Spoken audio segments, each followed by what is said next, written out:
Es neuzskatu, ka mēdz būt tāda viena veiksme. Veiksme tad, kad tu, teiksim, pirmo reizi iegāji Berlīnas kioskā, nopirki loterijas biļeti vācu un vinnēji 100 miljonus eiro. Tā ir veiksme.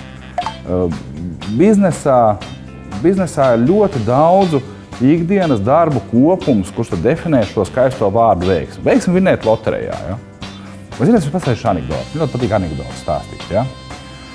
Viens itālis katru dienu iet garām Svētā Pētera statujā un saka, Svēto Pēteru, atsūt man to veiksmi, lūdzu, par favore, atļauj man vismaz loterijā laimēt. Tā viņš iet 10 gadus, 11 gadus, 15 gadus, pēkšņi tā statuja viņu uzrunā. Tad varbūt to loterijas biļeti vismaz nopērc.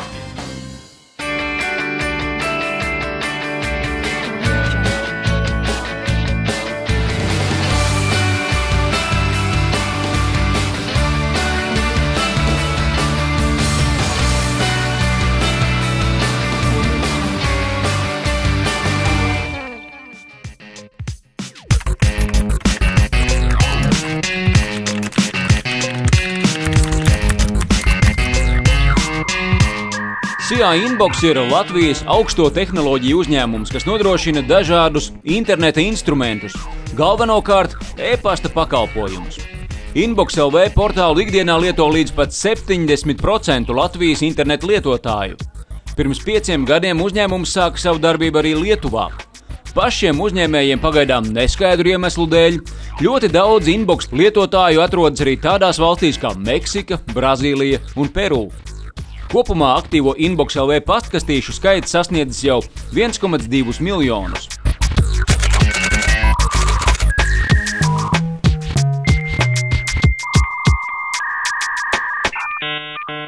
No pašiem pirmsākumiem mūsu ikdienas darbā nepazūd vārds konkurētspējīgs produkts.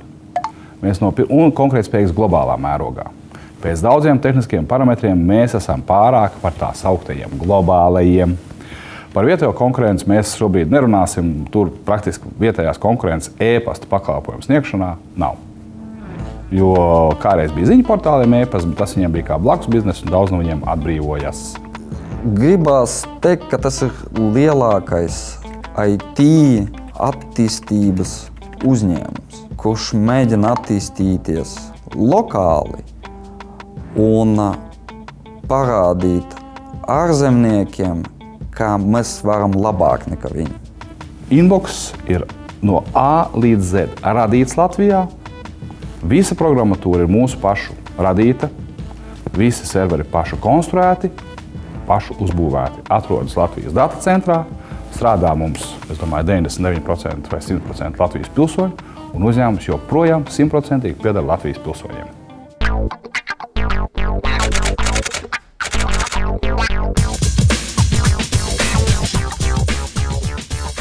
Viens no vērtīgākajiem uzņēmumiem pasaulē ir Google.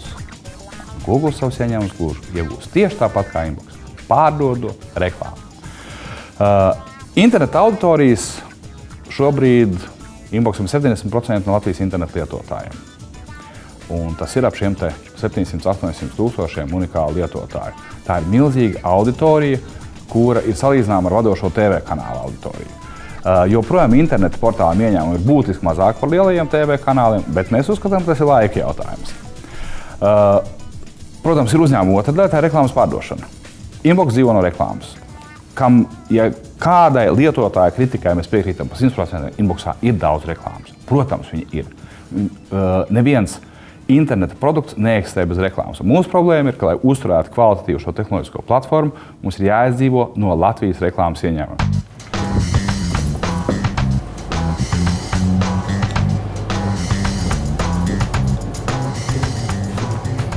Tagad mēs esam nonākuši pašā Inbox sirdī.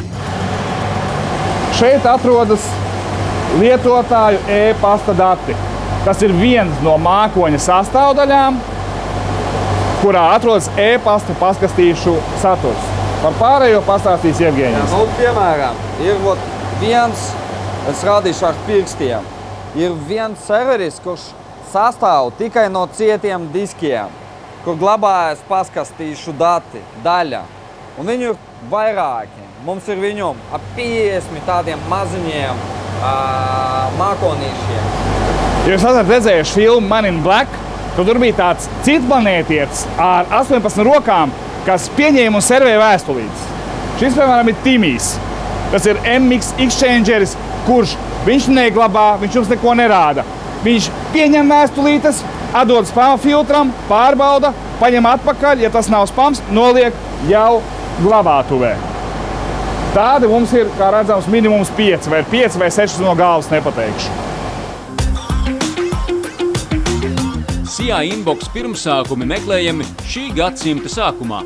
Ap 2000. gadu Latvijā parādījās pirmie ziņu portāli. Ārzemju internets tolaik bija ļoti lēns.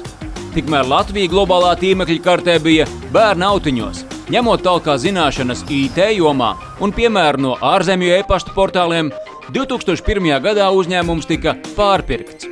Priekš tiem laikiem neiedomājam summu, $50,000 nopirkām. Toreiz tas bija viens servers. Cietie diski jau bija daudz, viņi tā kastiņā neietilp, viņi atstās uz peļu palikņiem. Tad mēs aizvedām to serveru uz tādā brīdī gan vienīgo datu centra Diaku. Viņi tā paskatījās un tā uz mums un teica, zēni, jūs beidzamo prātiņu esat izkūkojuši. Jūs par tādu naudu pērkat serveri, ar peļu, kur diski stāv uz peļu palikņiem, ja? Un vēl par naudu. Un tas ir bezmaksas e-pasts. Jūs beidzamās bikses pazaudēsiet. Sākums bija vispār tāds grūts, jo mēs zinājām apmēram, kas tas tāds ir, kas ir serveri, kas ir dzelža, mēs zinājām. Bet kas ir softs un iekšā, mums bija vismazākas zināšanas. Un tad vajadzēja, dēļ tā, ka mēs bijām no sākuma tikai 2, tad ātri vajadzēja iemācīties, lai tas kaut kā sāktu strādāt. Mēs sapratām, ko mēs darām. Mēs saprotam, kā ir uzbūvēts internets, mēs saprotam, kā uzbūvēti ir dators, serveris, kā strādā e-pasts, kur ir datu glabāšana, kur ir saskarne lietotāji. Mums šīs tehnoloģijas paši konstruētas, mums bija šīs priekšzināšanas. Un tā mēs to visu radījām. Tas process bija, šodien no rīta pamodies, rīt no rīta aizēja gulēt. Pēc tam pāris stundas paguļ. Aizbrauc, atkal pastrādā. Un paralēli vēl kaut kāda ģimenes dzīve, kāda viņa var būt, kad tu visu laiku strādā, es nezinu. Bet skatoties atpakaļ, ja mēs to neizdarītu, tad mēs līdz šim brīdim varbūt arī tik daudz nezinātu un nebūtu tik kompetenti vairākos jautājumus. Lūdzu. Ejam iekšā. Tad mēs esam atnākuši uz testu laboratoriju un, varētu teikt, serveru darbnīcu. Šeit mēs pārsvarā eksperimentējam un dzenājam jaunos vai vecos dzelžus, serverus, sameklējam problēmas, savacam jaunus, izdaram visu, lai no testa laboratorijas serveri mums izietu uz lietotāju mākoņiem, tādi, ka viņi izdzīvotu vismaz 3 gadus. Lielākā uzņēmuma bagātība ir zināšanas, kas ļauj pašiem eksperimentēt, būvēt serverus un radīt ne par mata tiesu sliktāku produktu kā globālajiem līderiem. Starp citu, arī interneta gigants Google, neskatoties uz miljārdu ieņēmumiem, serverus konstruē paši. Viss šeit tiek būvēts pēc aviācijas principa. Viss ir dubultā. Katrai lietai jābūt rezerves variantam. Ļoti svarīgs, protams, ir elektrības un interneta pieslēgums. Serveri patērē ļoti daudz elektroenerģijas. Google Latvijā nevarētu atrasties. Latvija Energo saražo aptuveni 5 reizes mazāk elektroenerģijas, kā patērē Google serveri. Tamdēļ, tā kā mēs nekustinām smagās mašīnas, dzelzceļa vilcienus, cik daudz enerģijas mēs iztērējam serveru darbināšanai, tie ir tādi paši jaudi, jāpadod ir kondicionieriem. Tie ir industriālie lielās jaudas kondicionieri. Arī Inbox patērē elektrību vairāk kā dzelzceļa stacija un universāla veikals Origo kopā ņemot.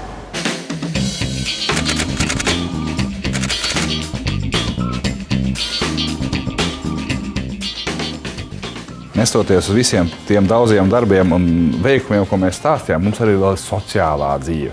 Piemēram, šogad notika pasaules čempionāts Inbox darbinieku izpildījumā galda hokejā. Katram ir piešķirt valsts sekundīti. Lūk, vēl kā rodziņi. Katrs izvēlējās savu valsti. Ja nemaldos, pēc šausmīgi spraigām cīņām uzvarēja kas? Itālija. Atslēgas jautājums ir cilvēku profesionālās iemaņas.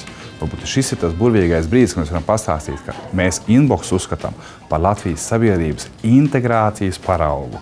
Mums strādā krievi, baltkrievi, ebreji, latvieši, jo mums vajag speciālistus un viņu pamattautībai vai mātes valodai nav nekādas nozīmes. Uzņēmuma darbības teritorija ir Latvija un Lietuva. Tuvākajā nākotnē plānots ieiet arī Igaunijas tirgū. Šobrīd kompānija ir tuvu tam, lai attīstītu jaunu peļņas avotu – reklāmas baneru mašīnu pārdošanu. Katrā internetu portālā cilvēki ir ievērojuši, parādās baneri. Viņi var patikt, viņi var nepatikt, viņi var ļoti nepatikt, bet bez tā neviens bezmaksas internetu portāls izdzīvot nespēs. Tā ir reklāma. Lielākoties Latvijā šobrīd joprojām izmanto ārzemju banermašīnas. Savas banermašīnas ir mums un draugiem LV. Pārējie ziņu portāli un pārējie web resursi pamatmasā izmanto ārzemju banermašīnas, kuras lielākoties ir par maksu. Mēs jau tuvākajā laikā plānojam konkurēt šajā tirgū. Lielākoties mēs domājam par ārpus Latvijas tirgu.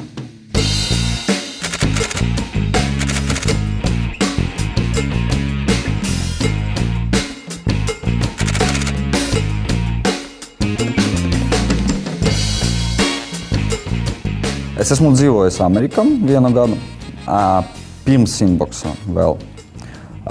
Un es atbraucu atpakaļ, es varu tur turpināt mācīties, es iestājos Princeton University, kurš diezgan krūts skaitās. Bet paskatījos uz to dzīvi un sapratu, es negribu tā dzīvot. Tas ir tik vienkārši. Tur nav draiva pašai ne dzīvē, ne darbām.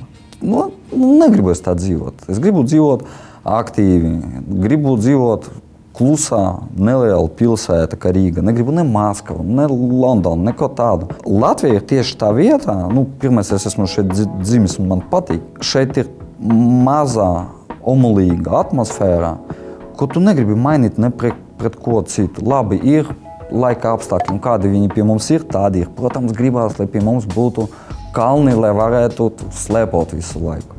Lai būtu silts ūdens, lai varētu peldēt. Bet to visu tu apmaini pret to omulīgu, to nelielu pilsētu, tos draugus, tos apkārtni, kas ir šeit, kuri ir atvērti, kuri ir godīgi un ar kuriem var normāli un labi strādāt. Man tiešām joprojām patīk mans darbs. Jā, ir tā, ka brīžam 15 gadus vienā uzņēmumā liekas, cik interesanti varētu būt, ražot jaunākās paaudzes pampers. Te kolēģis viens tirgo Japāņu pampers. Tad pēc brītiņa tā apdomāju, es saprotu, ka kādas ir tās ķīmiskās šķiedras, protams, tu varētu iemācīties, bet es neko nesaprotu no pamperu ražošanas. Vai, teiksim, mēs te sēžam ostā, jā, un noteikti tiem zēniem ostā, tiem gan iet ļoti viegli un nauda nāk tā kā par ēni. Es padomāju, kādam tos kuģus tur jāpieņem un vispār tās konteineru kravas jāsunā un līgumi jāsunā. Es laikam tomēr neko nezinu ostu biznesā. Laikam tomēr būs jāpieturās pie Inboxa.